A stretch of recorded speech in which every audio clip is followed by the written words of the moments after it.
Well, hi, good evening, and again, I'm Robert Sumwalt. I'm a board member with the NTSB.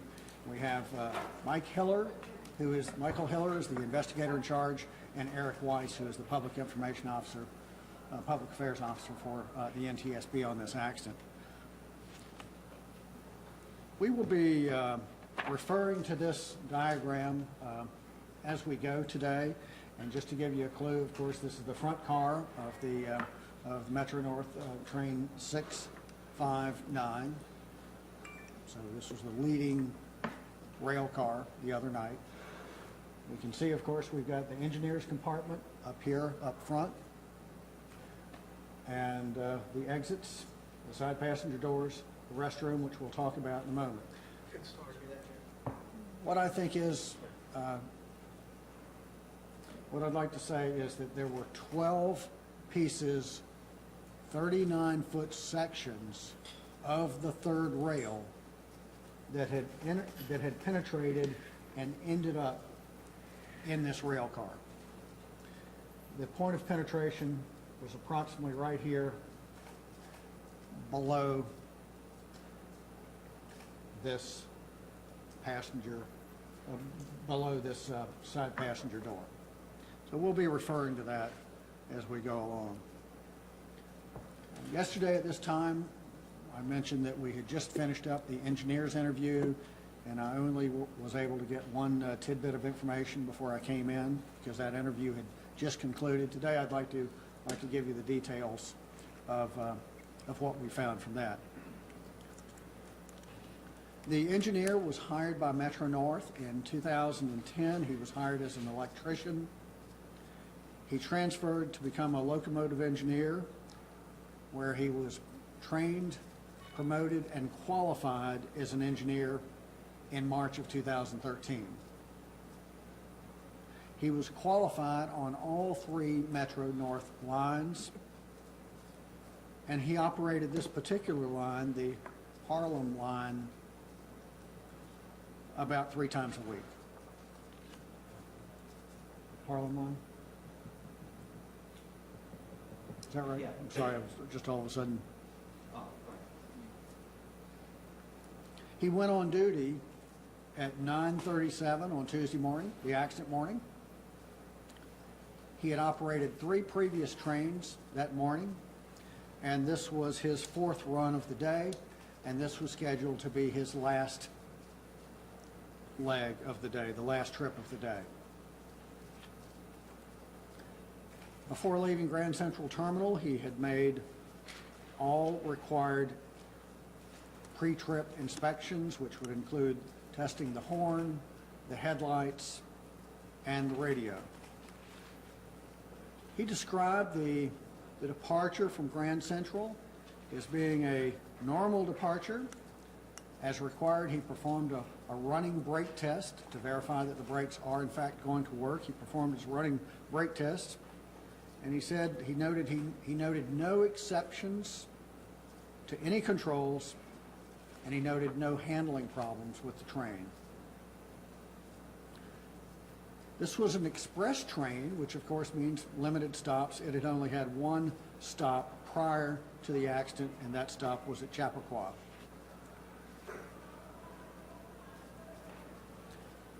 As he approached the crossing, he said he initially saw a reflection at the crossing, and soon thereafter, he realized that it was the front end of a vehicle that was on the track. He immediately put the train into emergency braking, and then he saw the car advance fully onto the track. He said he realized that it was a woman in the car, in the automobile, but he could not see anything else. He noticed that the car then disappeared underneath him, went out of his line of sight. He felt the collision. He did not recall hearing any explosion. He did say he noticed sparks, but he did not realize that the third rail had penetrated his car at this time. The train came to a stop. He immediately began getting smoke in the engineer's operating compartment. He got on the radio and stated, "Emergency, emergency, emergency." And he said that they had struck a vehicle. Because his control compartment was filling rapidly with smoke, he exited the compartment, came out, and he saw fire in the rear part of this first rail car. And he was able to say with definitiveness that it was the rear part of the car because he stated that it was behind the bathroom. He said there was heavy smoke and the fire was moving very quickly towards the front of the train.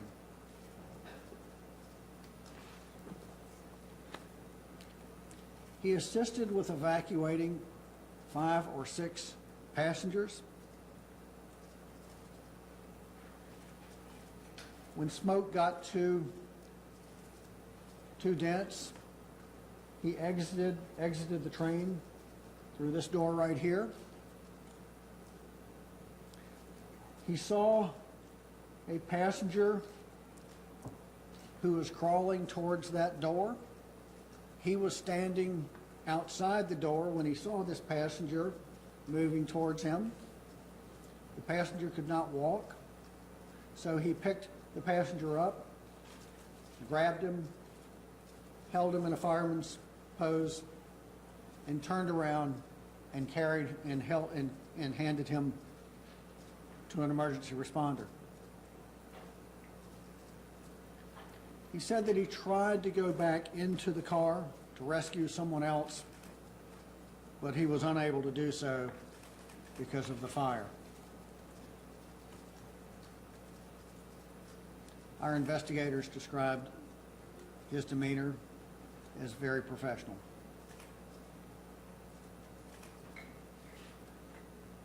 And I think it goes without saying that he's very traumatized. We also did this morning, we interviewed the conductor. The conductor was hired by Metro North in 2007, and he became a conductor in 2008. He was in the 6th car of the 8-car train at the time of the collision. He said he heard and felt the emergency brake application. He radioed the engineer and was told that they had hit a car, struck a vehicle on the tracks.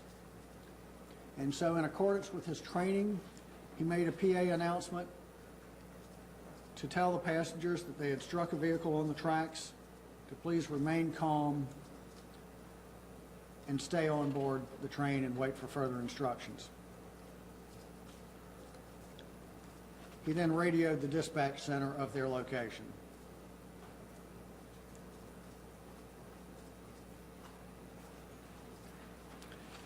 He, in accordance with his training, he walked to the rear of the train, walking through cars 7 and 8, checking on passengers. And when he got to the last car was positioned pretty much over the grade crossing. So there, standing outside the train, was an emergency responder. The decision was made to evacuate the train. After the train was being evacuated, as people were leaving, he walked forward, checking to ensure that all the passengers had successfully evacuated. When he got to the 3rd car, emergency responders advised him to get off the train himself. He said he stayed on the train until he was assured that all the passengers through all the cars that he had walked through, 8 all the way down through number 3, had been evacuated. He described the evacuation as going in an orderly manner. And that was his words. Last evening, we provided preliminary information from the event recorders. Today, we'll try to provide a little more granularity of what we found. Last evening, we said the train was traveling 58 miles per hour when it went into emergency braking. About 4 seconds after the train went into emergency, it struck the SUV. The speed at the collision, 48 miles per hour. The train traveled approximately 650 feet after striking the SUV.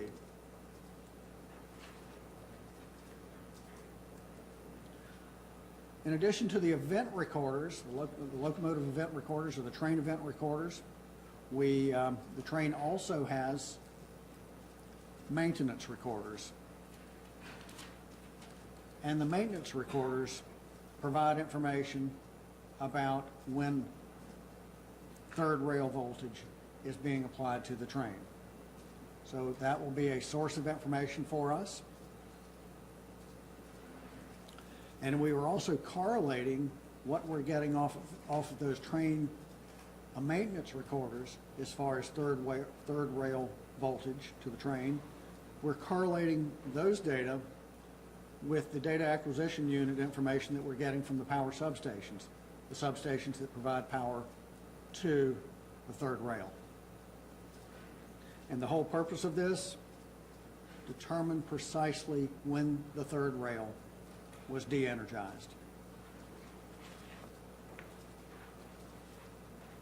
Now, the preliminary information from that is showing that the circuit breakers opened immediately after the accident,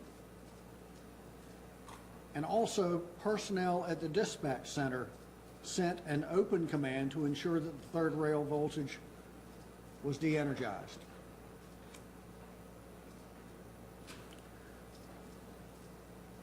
We are in the process of, we're continuing to collect information, and one of the things we were able to do today is start to learn information about the driver of the SUV. We know the driver held a valid driver's license. We're told that the accident location was not along her usual route from work.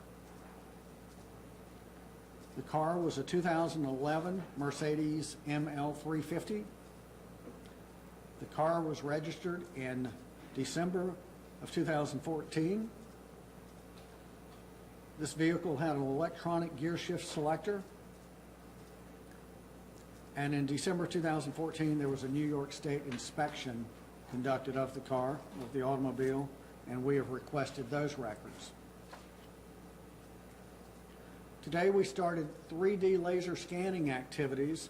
This will allow us to create virtual models of what we're looking at. We can create virtual models, so after the train cars, after we leave here, we can still go back and basically take measurements as if we were standing in those cars and look at things from different points of views. So today, we began the activities of 3D laser scanning of the interior of the car, of the number one rail car, the exterior of that rail car. We'll also be doing that scanning of the number 2 position rail car. We'll be scanning the SUV, the grade crossing itself, and this will take several days to do. This will be our last on-scene press briefing. Just because this is our last on-scene press briefing certainly does not mean that the investigation is concluding. In fact, it's just the other way around. We are just in the very beginning stages of the investigation. there's a lot that needs to be done, but yet there's a lot that has been done. Our investigative team will continue to stay another several days collecting information, and then they will go back to Washington and continue the investigation. But the on-scene phase will continue several more days. This will just be our last on-scene press briefing. The media inquiries from this point forward will be handled through our Washington, D.C. press office. I'd be glad to take a few questions, and as we've done in the past, I appreciate your cooperation. Would like to ask that you raise your hands. I'll call on you, and when I do so, if you don't mind, state your name and your affiliation. And let's see, back here in the corner. Yeah, Joseph Galvin, Wall Street Journal. Can you give a more detailed breakdown of when the engineer saw the SUV, how long it took to hit the floor and then hit the brakes? From the information that we provided last night, as soon as he realized it was a car, he placed the train into emergency braking. And that's really what we know. So we know exactly when the train was placed into emergency, and we know how long it took the train to stop. We know where the point of collision was. So it's going to be, we are going to create a timeline of everything that happened in this event to help us to put it together. Yes, sir, Mr. Costello. Thank you. Tom Costello with NBC. When we were out there today, we all noticed that there was no audible warning, no bells going off at the railroad crossing. Does that concern you? How will that play into your investigation if perhaps she wasn't able to hear an audible warning that a train was coming? The question is, there are no audible warning bells at this grade crossing, and in fact that's true. By regulation, this grade crossing is not required to have bells because there is no pedestrian walkway there. The bells are required when we have pedestrian walkways. One of the things that we will be doing is conducting, in addition to a sight distance test, we will also be conducting audio test to determine how far down the tracks a train horn can be heard. We do know that the engineer sounded the standard grade crossing cadence in accordance with procedures. We know that after he put it into emergency, he sounded the horn for 4 seconds. We know that. And we also know that from the time he placed it into emergency to the point of collision was about 4 seconds. So that's sort of sounding like he sounded the horn all the way up to the point of collision. But we will be conducting an audio test, and we will be determining, part of our investigation will be to see if putting bells on other grade crossings would improve safety. So that's one of the many things that we will look at. It's a question here. Yes, sir. Yes, Peter Haskell with CBS Radio. You described the discussions with the crew members on the train. Two things. I'm wondering if you can characterize their actions and how they handle themselves, number one. And number two, based on are they absolved of any responsibility of wrongdoing? I'll take the first one. I'll take the last part of that first. Are the crew members absolved of any wrongdoing? And I want to point out that the NTSB is here to collect facts, and we do not determine liability or fault. We don't assign blame. We conduct a thorough investigation. We determine the facts, circumstances, and conditions surrounding that, and then we determine probable cause. So that's what we will do, but we are not here to conduct any analysis or conjecture at all. That's not why we are here on scene. We're here to collect the perishable information. That's the information that goes away with the passage of time. The end of the investigation will determine what the probable cause of the accident was. What was the first part of your question? How would you characterize the way they acted when this collision took place?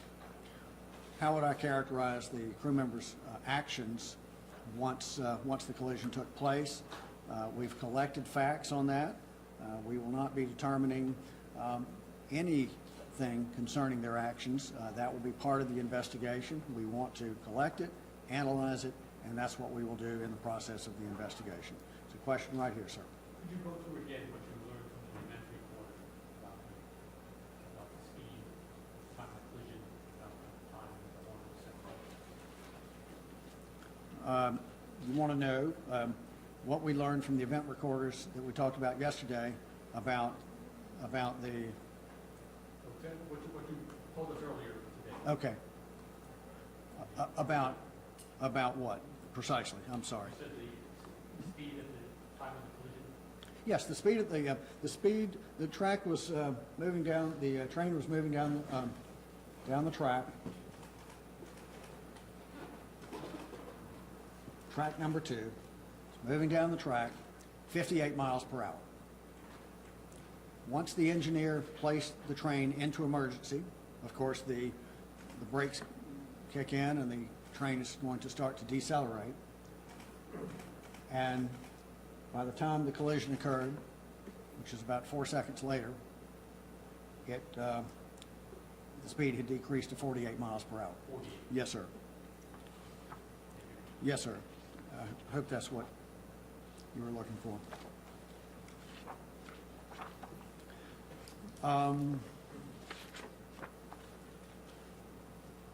Okay, there's a question here in the back. Michael George with WNBC. Could you clarify the third rail and how it penetrated the train? Also, you said there were 12 pieces totaling 39 feet long? No, so let's talk about the third rail. Each of the third rail sections is 39 feet long. So as the train is moving along, the third rail is being ingested by the moving train.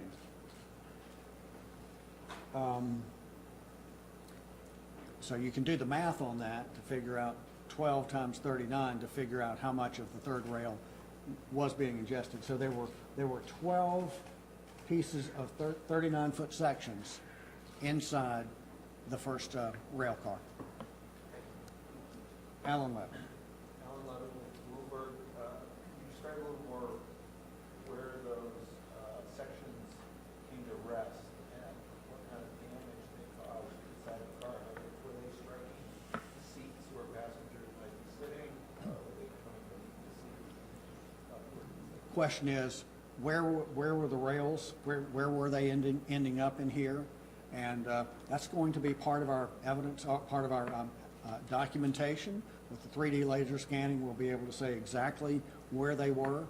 I was in the rail car today, and I can tell you that there is extensive fire damage inside the car. And the third rails are scattered throughout, and they are sort of stacked up, beginning on the floor. Some are going all the way up to the ceiling level, and there's one that came all the way up through and exited this car and went across the top, the gap here between the two cars, and penetrated into rail car number 2. There's a question here. Mario Diaz with Peaks 11 News in New York City. What is the FRA's minimum distance guidelines from the middle of the track to the crossing guard? The question is, what is the minimum distance from the track to the crossing guard? And I don't have that information right away, but that's information that we can get. I believe it's 12 feet. I can't comment on what that distance is. Go ahead with your question. So the question is, if it is the 12 feet from the research that we've gathered, again, you guys can verify, right? From the research we've gathered, it's about 15 feet to the center of the track. How long was her model SUV? You know, again, I want to emphasize we're here to collect information, and we can, the perishable information, the length of that car is something we can go on the internet and look up in 2 weeks. It's not information. We've got people here that are going out and just trying to document this perishable information, so we're not going to concern ourselves at this point in trying to do the math about how much space was in that crosswalk. What's the model of her SUV? The Mercedes model? We know that? Yes, I said that earlier. It's a 2011 ML 350. So, okay, got a question. All right, I got you twice yesterday, so we're going to come here. Ben Mueller with the New York Times. I wonder if you have any better sense today